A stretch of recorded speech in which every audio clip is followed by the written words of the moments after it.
Assalamualaikum warahmatullahi wabarakatuh. Anak-anakku sekalian, bagaimana kabarnya hari ini? Mudah-mudahan kita semuanya diberikan kesehatan oleh Allah, dijauhkan dari segala jenis penyakit, dijauhkan dari segala bencana yang menimpa kita bersama, dan mudah-mudahan harapan kita semua cobaan yang diberikan kepada seluruh bangsa Indonesia akan dicabut oleh Allah, dan kita semuanya akan belajar mengajar di sekolah kita yang kita cintai. Untuk pertemuan yang pertama ini, Bu Arifah akan memberikan materi yaitu pelajaran bahasa Arab, yaitu di bab 7 yang berjudul Adawatul Kitabiyah, atau artinya peralatan tulis-nulis atau peralatan alat tulis. Di dalam pelajaran yang ketujuh, Adawatul Kitabiyah, kita nanti akan mengenal dengan yang namanya mufrodat, artinya kata-kata. Kita akan mengenal di dalam pelajaran bab 7 ini, Adawatul Kitabiyah ini, mufrodat yang berhubungan dengan peralatan tulis-nulis adalah: pertama, Adawatul Kitabiyah, artinya perlengkapan alat tulis. Kemudian adawatul madrasiyah, artinya peralatan sekolah. Ziyul madrasati, seragam sekolah. Khizamun sabuk, burni totun, artinya topi, dan seterusnya. Pelajaran mufrodat ini nanti akan Bu Arifah share di grup, nanti bisa kalian baca di dalam materi tentang mufrodat yang ada kaitannya dengan bab 7. Selanjutnya Bu Arifah akan menjelaskan tentang yang namanya khobar muqaddam atau mubtada muakhir. Khobar muqaddam atau mubtada muakhir. Mubtada sudah Bu Arifah jelaskan pada pelajaran yang telah lalu bahwa mubtada adalah kata yang terletak di awal kalimat dan berkedudukan sebagai subjek. Mungkin kalian sudah mengenal di pelajaran bahasa Indonesia bahwa ada yang namanya subjek, ada yang namanya predikat. Kalau dalam bahasa Arab, subjek itu disebut mubtada, sedangkan predikat disebut khobar, itu kalau dalam bahasa Arab. Berarti khobar adalah kata yang terletak sesudah mubtada dan berkedudukan sebagai predikat. Jadi pada dasarnya mubtada itu terletak di awal kalimat, sedangkan khobar itu terletak sesudah mubtada. Akan tetapi apabila susunan kalimatnya dibalik, khobarnya diletakkan di depan, maka kedudukannya sebagai khobar muqaddam, artinya khobar yang didahulukan.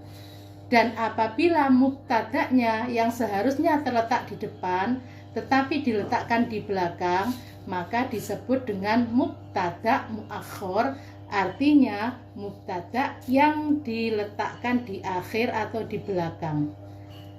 Itu adalah pengertian dari khobar muqaddam dan mubtada muakhir. Sekarang kita bisa melihat contoh yang ada di papan tulis.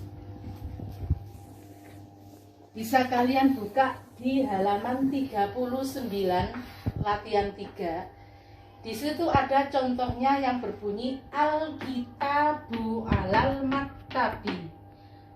Al-Kitabu berkedudukan sebagai mubtada. Berarti mubtada tulisan kata yang terletak di awal kalimat disebut mubtada.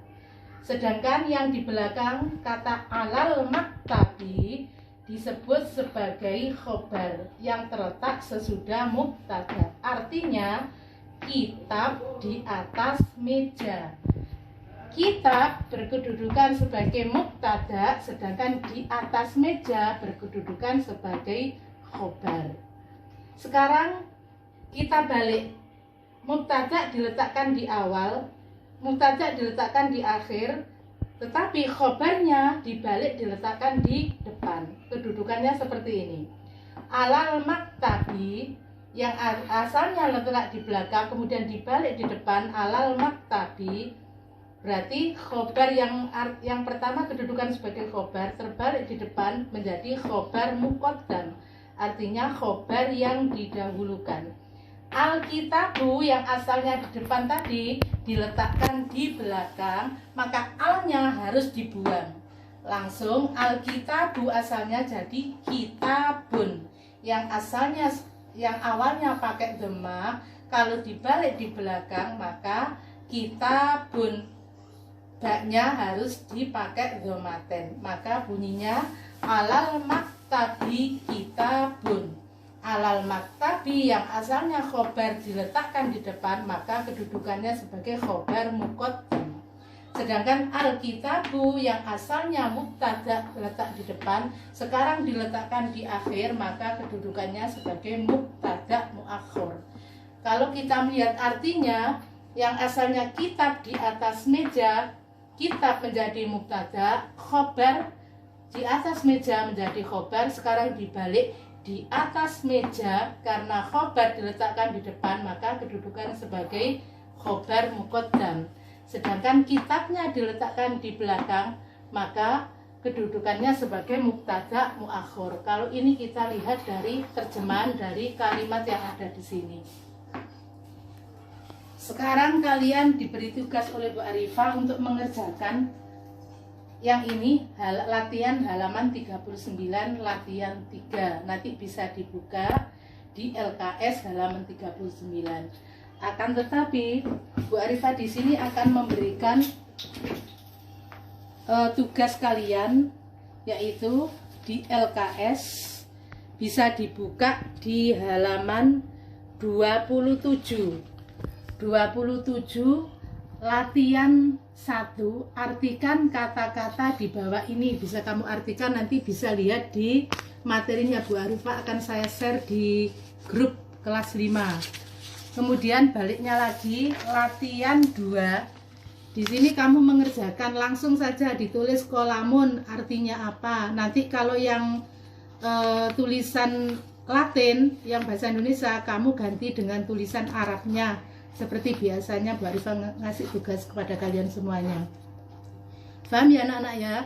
Berarti yang Arabnya nanti kamu tulis artinya di sebelahnya. Kemudian yang bahasa Indonesia kamu tulis Arabnya di sebelah, terserah, di sebelah kanan atau sebelah kiri, terserah. Dicari tempat yang kosong. Anak-anak, Bu Arifah tadi menjelaskan yang cara satu. Sekarang Bu Arifah akan menjelaskan tentang mubtada khobar atau khobar muqaddam dan mubtada muakhir yang contoh 2, yang terdiri dari kata kerja.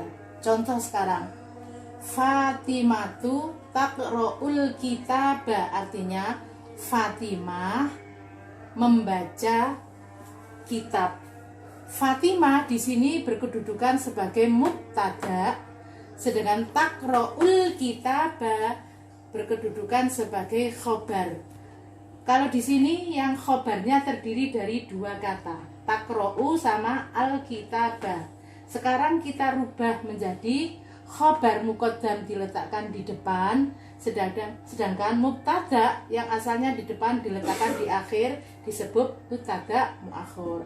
Akan tetapi di sini khobarnya terdiri dari 2 kata. Cara mengerjakan adalah takra'u kita pisah dengan alkitabah. Takra'u di sini kedudukannya sebagai khobar muqaddam, sedangkan al-Fatimah diletakkan setelah kata kerja, berkedudukan sebagai mubtada muakhir.